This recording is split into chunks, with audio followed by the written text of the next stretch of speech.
Assalamualaikum warahmatullahi wabarakatuh. Perkenalkan, nama saya Nafisa Dalatul Badriah dari Program Studi Sistem Informasi Fakultas Sains dan Teknologi Universitas Islam Nahdlatul Ulama Jepara dengan NIM 241250000538. Yang terhormat Bapak Ahmad Saifuddin selaku dosen pengampu mata kuliah Ahlussunnah wal Jamaah. Di sini saya akan mempresentasikan tugas mata kuliah Ahlussunnah wal Jamaah dengan judul Nilai-nilai Azwajah An-Nahdiyah. Jadi, nanti kita akan membahas nilai utama yang jadi ciri khas Azwajah ala NU, yaitu tawazun, i'tidal, tasamu, dan amar ma'ruf nahi munkar. Langsung saja kita mulai. Sebelum masuk ke pembahasan inti, izinkan saya mengajak Bapak dan teman-teman untuk merenungkan sebuah fenomena terlebih dahulu. Pernahkah kita melihat perdebatan mengenai persoalan agama di media sosial hingga saling menghakimi satu sama lain? Ada yang menyebut pihak lain sesat, ada pula yang menyebutnya bid'ah. Padahal pada dasarnya hal tersebut hanya perbedaan cara pandang. Fenomena semacam ini cukup sering kita jumpai di media sosial. Nilai-nilai azwajah yang akan kita bahas hari ini sesungguhnya dapat menjadi salah satu jawaban dalam menyikapi fenomena tersebut. Pada bagian akhir presentasi, kita akan kembali membahas contoh ini.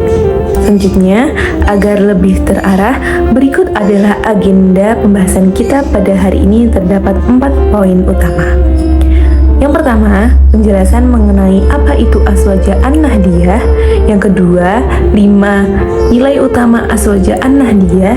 Yang ketiga, bagaimana nilai Azwajah dapat menjawab persoalan yang telah disampaikan sebelumnya di media sosial.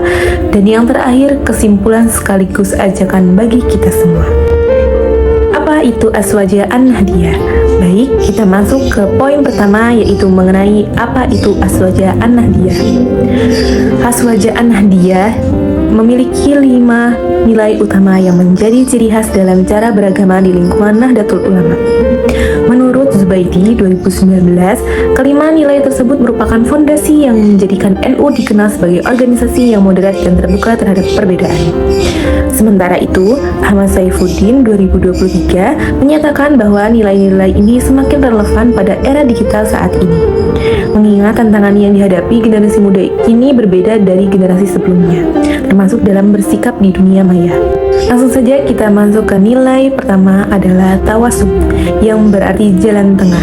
Nilai ini mengajarkan bahwa kita tidak boleh merasa paling benar sendiri, namun di sisi lain kita juga tidak boleh mengikuti arus begitu saja tanpa pertimbangan.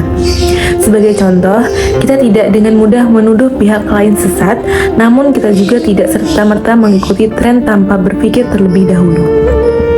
Dengan demikian, selalu ada proses berpikir dan mempertimbangkan sebelum bersikap. Selanjutnya kita masuk ke nilai kedua adalah tawazun, yang berarti seimbang. Nilai ini menekankan 2 aspek yang harus berjalan beriringan, yaitu akal dan logika, berpikir di satu sisi, serta dalil dan tujuan akhirat di sisi lain.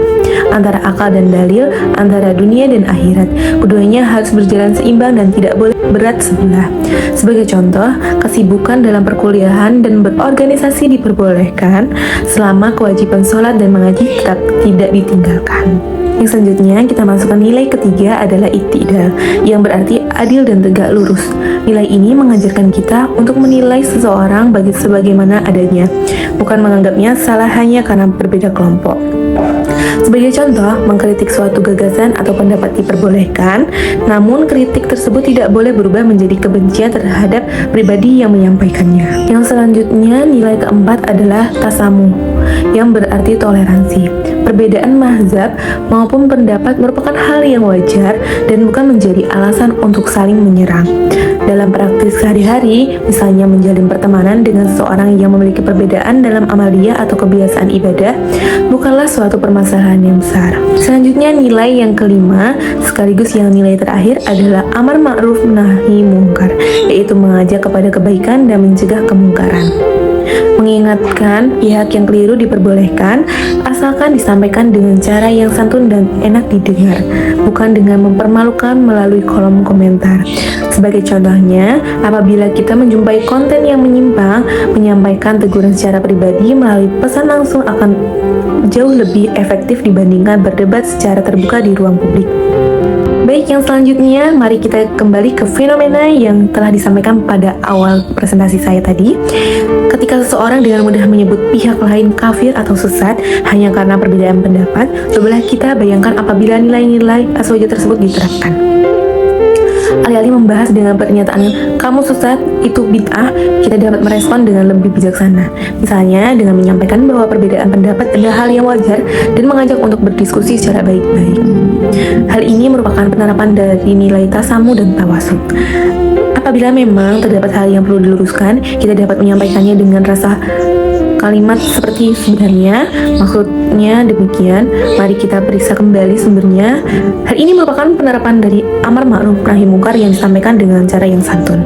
Dengan demikian, nilai-nilai aswaja tersebut berperan penting agar kita tidak mudah menghakimi orang lain dan tidak terjerumus pada sikap yang berlebihan. Sebagai kesimpulan, tawasud, tawazun, tasamu, dan amar ma'ruf nahi mungkar bukanlah sekedar teori yang dipelajari di ruang kelas. Nilai-nilai tersebut dapat langsung diterapkan dalam kehidupan sehari-hari, termasuk dalam bermedia sosial. Oleh karena itu, marilah kita sebagai generasi muda Nahdlatul Ulama yang santun, moderat, dan bijaksana dalam menyampaikan pendapat, baik di dunia nyata maupun di dunia maya. Demikian presentasi yang dapat saya sampaikan. Atas perhatian Bapak dan teman-teman sekalian, saya ucapkan terima kasih. Wassalamualaikum warahmatullahi wabarakatuh.